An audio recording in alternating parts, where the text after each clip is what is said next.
इस खास विश्लेषण में बहुत बहुत स्वागत है। आज हम समय के पहिए को थोड़ा पीछे घुमाने वाले हैं और भारत के उन निर्णायक युद्धों की एक विशाल यात्रा पर चलेंगे जिन्होंने इस उपमहाद्वीप का नक्शा और इतिहास दोनों ही बदल कर रख दिए। ये एक तरह का सिनेमाई टाइम मशीन का सफर है जो हमें सदियों पुराने साम्राज्यों के उठने और गिरने की कहानी दिखाएगा। तो चलिए बिना किसी देरी के शुरू करते हैं। इस पूरे ऐतिहासिक सफर को हम 5 अलग-अलग कालखंडों में बांटकर समझेंगे। पहले प्राचीन युद्ध, फिर मध्यकालीन संघर्ष, उसके बाद ब्रिटिश काल, आज़ादी के बाद के युद्ध और आखिर में परीक्षा के नज़रिए से कुछ बेहद ज़रूरी फैक्ट्स। इन 5 हिस्सों को देखकर ही हमें पूरी तस्वीर साफ होगी। तो चलिए सीधे गोता लगाते हैं अपने पहले पड़ाव में, प्राचीन युद्ध। ये वो शुरुआती संघर्ष थे जिन्होंने सच में हमारे उपमहाद्वीप की सबसे पहली सीमाओं को आकार दिया था। इस तेज टाइमलाइन को देखिए। वैदिक काल के दशराग्य युद्ध में राजा सुदास की जीत से लेकर 326 ईसा पूर्व के झेलम युद्ध तक, जहां सिकंदर और पोरस की आमने सामने की टक्कर हुई। फिर 305 ईसा पूर्व में चंद्रगुप्त मौर्य का शानदार उदय और आखिरकार 261 ईसा पूर्व का वो कलिंग युद्ध जिसने सच में इतिहास की धारा ही मोड़ दी। अब जरा 261 ईसा पूर्व पर रुकते हैं। कलिंग के युद्ध में जो हुआ वो रोंगटे खड़े कर देने वाला था। इतना भयानक रक्तपात हुआ कि उसने महान सम्राट अशोक का हृदय पूरी तरह से बदल कर रख दिया। इसी विनाश के बाद उन्होंने हमेशा के लिए हिंसा का रास्ता छोड़ दिया और शांति की तलाश में बौद्ध धर्म को अपना लिया। आगे बढ़ते हैं अपने दूसरे पड़ाव पर, मध्यकालीन संघर्ष। ये वो दौर था जब विदेशी आक्रमण हुए और सत्ता का तराजू बड़ी तेजी से नई सल्तनतों और साम्राज्यों की तरफ झुकने लगा। इन निर्णायक टकरावों पर नजर डालना बेहद जरूरी है। 712 ईस्वी में सिंध में अरबों की जीत हुई, लेकिन असली और सबसे दिलचस्प मोड़ आया तराइन के मैदान में। 1191 में पृथ्वीराज चौहान ने मोहम्मद गौरी को बुरी तरह हराया।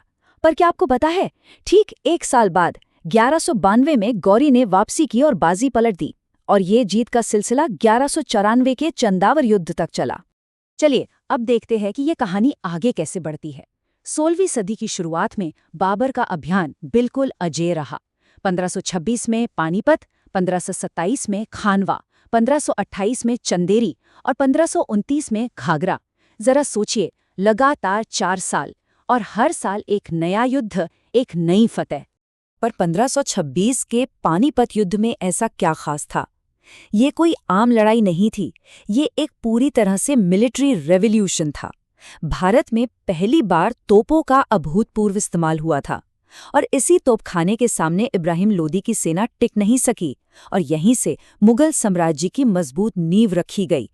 हालांकि इस सदी का मध्यकाल काफी उथल-पुथल भरा रहा। शेरशाह सूरी के हाथों हुमायूं को चौसा और बिलग्राम में हार का सामना करना पड़ा, लेकिन 1556 में पानीपत के दूसरे युद्ध ने अकबर के जरिए मुगलों की सत्ता फिर से स्थापित कर दी।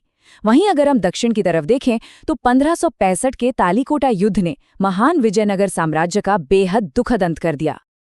अब हम प्रवेश करते हैं आधुनिक युग में, यानी ब्रिटिश काल। ये वो दौर था जहां महज व्यापार करने आई यूरोपीय कंपनियां अपनी चालाकी और कूटनीति से देखते ही देखते शासक बन बैठीं। इन 2 युद्धों का फर्क समझना बहुत बहुत जरूरी है। 1757 का प्लासी का युद्ध मीर जाफर के धोखे और विश्वासघात से जीता गया था, जिससे ब्रिटिश सत्ता की बस शुरुआत हुई थी। लेकिन 1764 के बक्सर युद्ध ने अंग्रेजों को बंगाल, बिहार और ओडिशा के पूरे वित्तीय अधिकार कानूनी तौर पर सौंप दिए। मतलब अब पैसा और पावर दोनों उनके हाथ में थे। लेकिन सच कहूं तो ये आधिपत्य उनके लिए इतना भी आसान नहीं था। दशकों तक उन्हें भयंकर टक्कर मिली।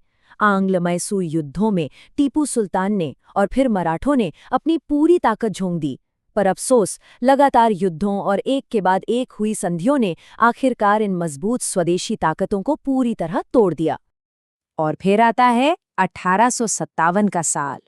ये कोई छोटी मोटी सैन्य बगावत नहीं थी, इसे समझना बहुत अहम है।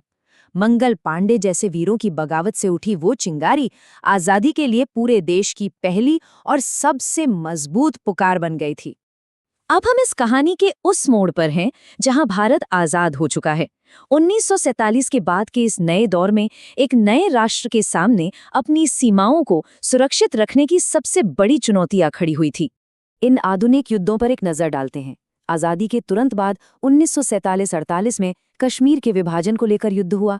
फिर 1962 का भारत चीन युद्ध, 1965 का भारत पाक युद्ध जो ताशकंद समझौते पर खत्म हुआ, और फिर 1999 का कारगिल युद्ध, जहां भारतीय सेना ने बर्फीली और ऊंची चोटियों पर जो अदम्य साहस दिखाया वो आज भी रोंगटे खड़े कर देता है। तो इसमें सबसे अहम पॉइंट क्या है? वो है 1971 का युद्ध। ये सिर्फ एक लड़ाई नहीं थी, बल्कि एक ऐसा विशाल भू राजनीतिक बदलाव था जिसने सच में दक्षिण एशिया का नक्शा ही बदल कर रख दिया और एक नए आज़ाद देश बांग्लादेश का जन्म हुआ। और अब समय है हमारे आखिरी सेक्शन का, एग्जाम फैक्ट्स। चलिए एक रैपिड फायर रिव्यू करते हैं ताकि प्रतियोगी परीक्षाओं में बार बार पूछे जाने वाले ये ऐतिहासिक तथ्य आपके दिमाग में छप जाएं। तैयार है? नंबर 3, इसे बिल्कुल याद रखिएगा कि पानीपत के उस ऐतिहासिक मैदान पर कुल मिलाकर ठीक 3 बड़े युद्ध लड़े गए थे। नंबर 2, पृथ्वीराज चौहान और मोहम्मद गौरी के बीच तराइन के वो निर्णायक युद्ध ठीक 2 बार हुए थे। वर्ष 1526, इस साल को तो लॉक कर लीजिए। यही वो साल है जहां से विशाल मुगल साम्राज्य की असल शुरुआत हुई थी। वर्ष 1757, प्लासी के युद्ध का ये वो साल है जिसे हम इस उपमहाद्वीप पर ब्रिटिश राज की शुरुआत का टर्निंग पॉइंट मान सकते हैं। अब एक बहुत ही कॉमन सवाल, ऐतिहासिक कलिंग युद्ध आखिर किसने लड़ा था? थोड़ा सोचिए। बिल्कुल सही, महान सम्राट अशोक ने। एक और सवाल जो अक्सर पूछा जाता है, 1857 के विद्रोह को आधिकारिक तौर पर क्या कहा जाता है? इसका जवाब हम सबको पता होना चाहिए। इसे प्रथम स्वतंत्रता संग्राम के नाम से जाना जाता है। और आखिर में सोचने के लिए एक बहुत गहरा सवाल, 326 ईसा पूर्व के झेलम युद्ध से लेकर 1999 के कारगिल युद्ध तक ऐसा कौन सा एक अकेला युद्ध था जिसने हमारे उपमहाद्वीप के भाग्य को सबसे ज्यादा बदल दिया? सच कहूं तो इसका कोई एक सटीक जवाब नहीं है, लेकिन ये सवाल इतिहास को एक नए नजरिए से देखने पर मजबूर जरूर करता है। इस रोमांचक और ऐतिहासिक सफर में हमारे साथ जुड़ने के लिए आपका बहुत बहुत धन्यवाद। ज्ञान की ये दिलचस्प खोज ऐसे ही जारी रहेगी।